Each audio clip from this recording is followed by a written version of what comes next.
the bond yields were a little bit eased in the later stage of the markets, which pulled the markets from the down. Dow down by 158 points, while Nasdaq is down by 110 points. The key data to watch is tomorrow US CPI data is likely to come out for the month of July. Specifically, if you look at the energy prices trends and the observable prices, it tells that July and August core CPI could be between 0.3 to 0.4%.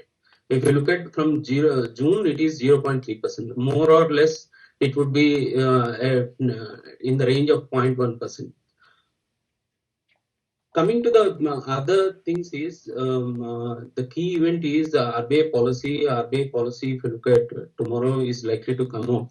The broad expectation is the central bank will maintain a status quo on rates as its focus on core inflation, which considers the change in goods and services, because it excludes the volatile food and fuel prices. However, guidance needs to be watched because two crucial factors: the recent significant increase in prices of vegetables, cereals, and pulses are being there, and on the other side, US Fed is resuming with rising interest rates. These two things needs to be watched, and the guidance is crucial for tomorrow. On the sectoral front, IT would be under watch because if you look at the news flow which is coming from global markets, from the particularly on the downgrade segment, Moody downgrade on certain banks, and also issued caution that it could downgrade large banks also. And Italy also has imposed a 40% windfall tax on banks. If the windfall tax in Europe spreads to other countries, certainly this could weigh on sentiment. So one is to watch very closely on the news flow, what is happening there. Coming to the ending standpoint of view, Hindalco results are out. Hindalco results, they have beaten the estimates. Sequential improvement in operating profit of Novalis, that is US has led, and even the downstream aluminum product business also has helped. If you look at the consolidated net profit for April-June, it has up by 2% from quarter ago to 24.5 billion, higher than the estimates of Street. The net sales have reported 5% down sequentially as against the expectation or 10% decline. So the results are good. However, if you look at year on year, the results might be somewhat disappointing. One needs to look at this context that metal is being going through battered in fall in demand, product prices, and a slowdown witnessed in the global economy. Now things are slowly improving. You could also see volumes of begin to recover. Even the freight costs and fuel thing is under control. These two things could help the metal sector going forward. On the other results front, Coal India has come out with better than expected results. It has beaten the estimates.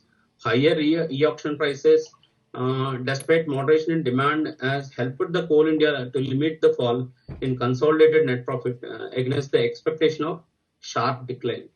Consolidated net profit came at 79.71 billion, down by 9.8%. However, it has beaten the estimates from the street. If you look at the results, moderating coal sales on erratic summer and unseasonal rains has led to top line slower growth.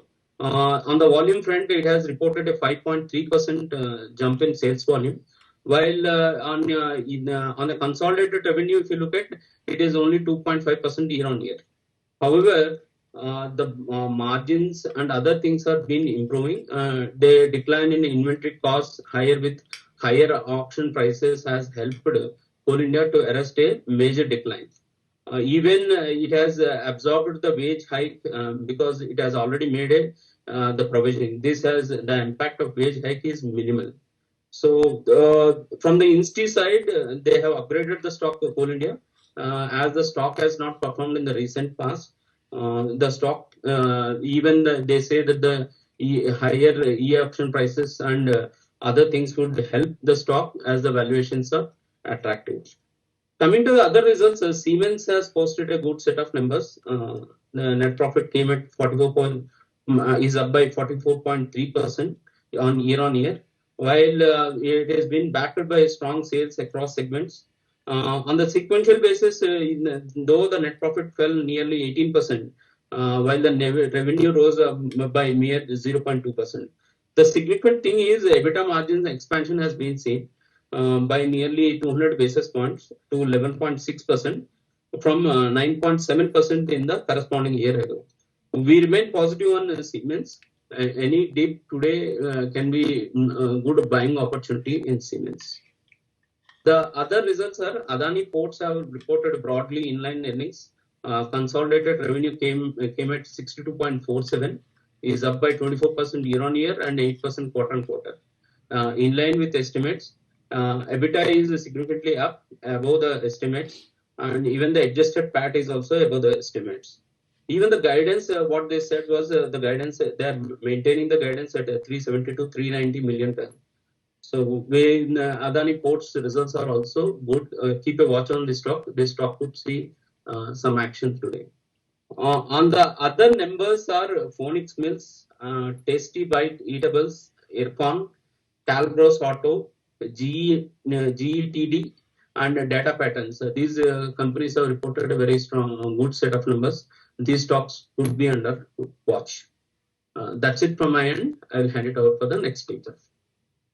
One small update from my side on Maruti. Maruti has terminated contract manufacturing agreement with Suzuki Motor Gujarat.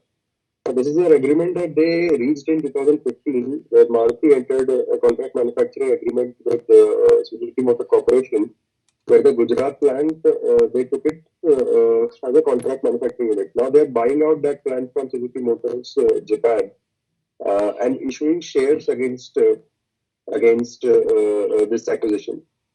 Two things. This would mean that they will have to issue fresh shares, which would mean 4%, 4.5% kind of a dilution in their overall EPS, as well as they will have to issue a higher number of shares. Currently, Maruti has about 302 million odd shares outstanding, and for this acquisition, if you consider the book value of the plant that they are acquiring, that stands to about 12,500 odd crores is what the book value of the plant is. Against which, for the price of about 9,670, 9,650 odd levels of Maruti, they will have to issue about roughly about 1.3 crore shares or 13 million shares extra from to the SMC, basically Suzuki Motor Corporations. This would mean dilution, but I think then stock might react with negative at current levels. But in my view, I think what will happen is that Maruti in any way had to double its capacity in the next 5 to 6 years. Right now, if you look at the Haryana plant, they have a capacity of about 15 lakh units, and the Gujarat plant that they are taking over from the Japanese parent, that had a capacity of about 750,000 odd units. So that combined, they have a right now capacity of about 22.5 lakh units put together, both these plants. They wanted to ramp this up to about 40 lakh units over the next 5 years.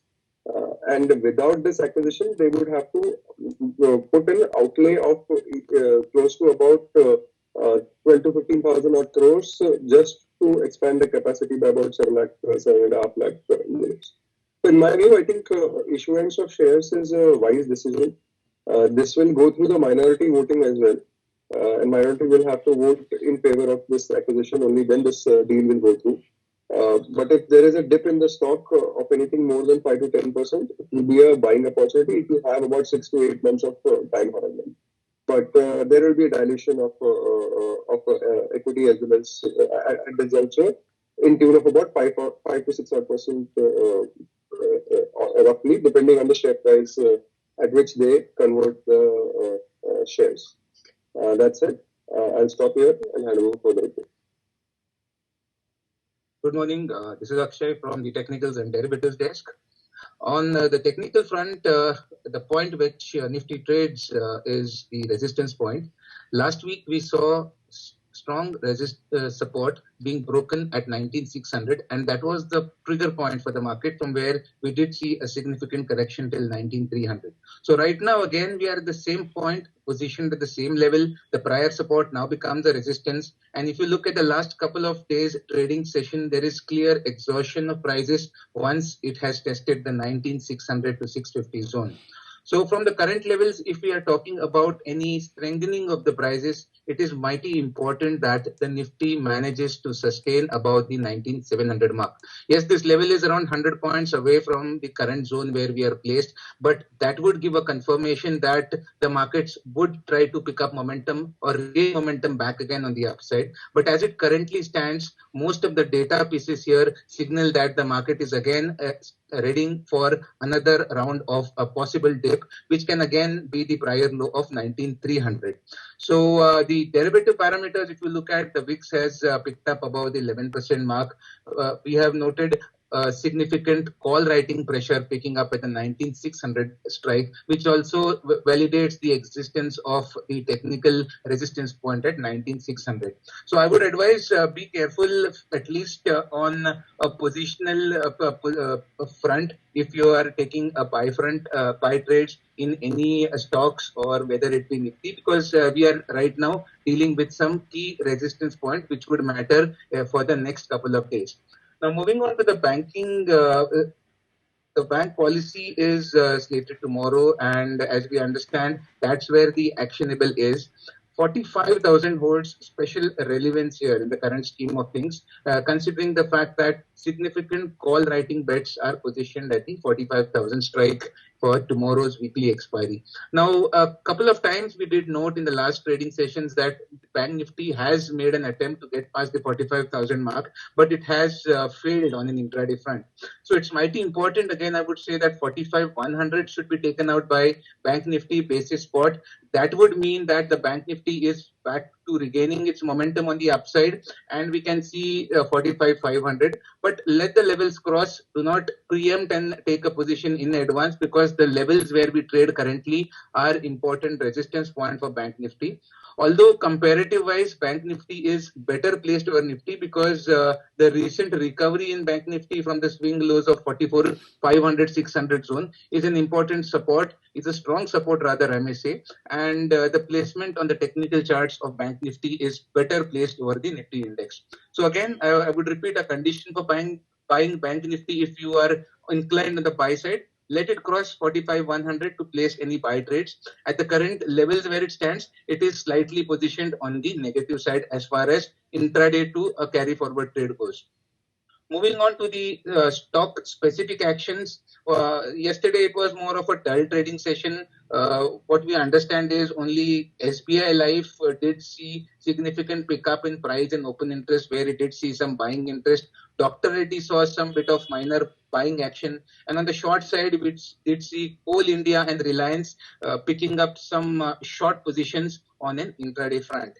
As far as the actionable goes for today, again, being the banking policy tomorrow, there might be some uptick in the banking stocks during the day, but we suggest that a couple of stocks which come into our mind from the banking front, which are placed well on the technical charts. One would be Bandhan Bank, and the second would be CSB Bank.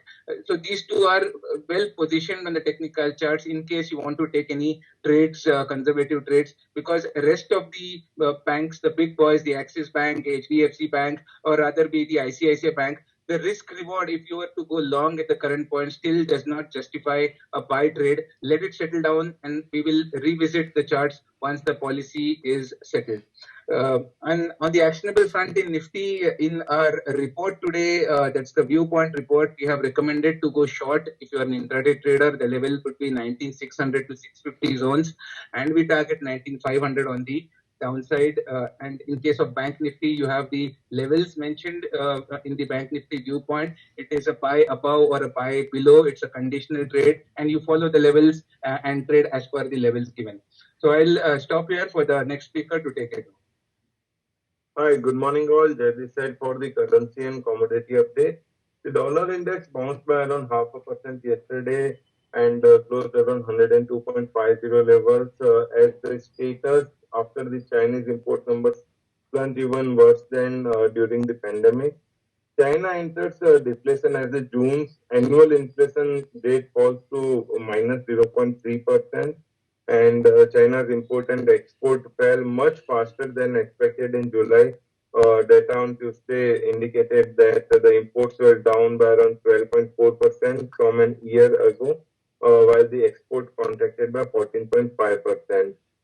This indicates that China's flattering economic recovery and subdued global demand. Now, overall, the commentary from Fed chairpersons were a bit mixed and they were on the cautious mode. As of now, dollar index is expected to trade in a range of 103 on the upside to 102.70 levels. Well, if we talk about USD INR, yesterday it bounced back from the lower levels and ended the day in the green. We witnessed a bounce back in dollar index by around 13, in USD INR future by around 13 paisa, and it ended the day around 82.93 levels. But as of now, the 8250 call option of the monthly expiry has the highest open interest, and the call writers are still holding the same, which indicates that on the higher side, 83 can be the resistance for the near term.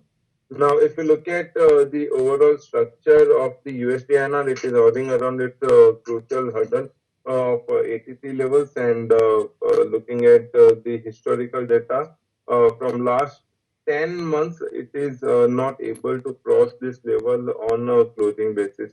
So 83, 83.10 on the spot is a very crucial hurdle on the upside. If it manages to give a close above 83.10 in that scenario, traders should not be on the short side, whether it's through future sell or the call sell, and look for a buying opportunity aggressively, because we can see a move up to around 84 kind of level once the USD INR closes above 83.10. But as of now, if someone is looking to take an contra bet, then there is a low risk setup in the 82.75 put option of the monthly expiry, which is currently around 18 paisa, that can be bought with a stop loss of 10 paisa in an anticipation that history repeats itself and we may see a bit of corrective move from the current level. Now, if when it comes to the commodities, gold was corrected by around a quarter of a percent yesterday. And looking at the overall scenario, it is expected to remain in the range of 58,800 to 59,600 levels.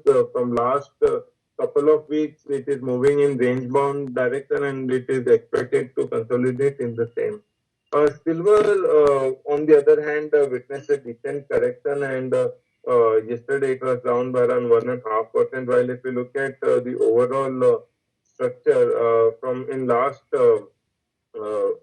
like 6 trading days, it fell all the way from 75,000 levels near to 70,000 mark. So 5,000 point correction was witnessed in just 6 trading days, and now there is a possibility that we may see a pullback move up to around 72,000 kind of level. So right now, a very important support is placed in the zone of 69,800 to 69,500, and thus traders can look to buy a 72,000 call option in the silver. And yesterday, in fact, we had recommended the same late night, so one can refer to the same trading setup. Crude oil continued the positive momentum. In first half yesterday, it corrected all the way towards 66.30 levels, but it rebounded piercingly and bounced back by more than 200 points from the low. Yesterday, we picked crude oil call option around the day low, and it hit the target. As of now, view is positive, but again, it's better to take the long positions on the dips. Traders should wait for a dip up to around 6,600, 6,700 to 6,650 for a fresh long positions, and on the upside we can see a move up to around 6,900 levels. So that's it from the currency and commodity side. Now we are open for Q&A.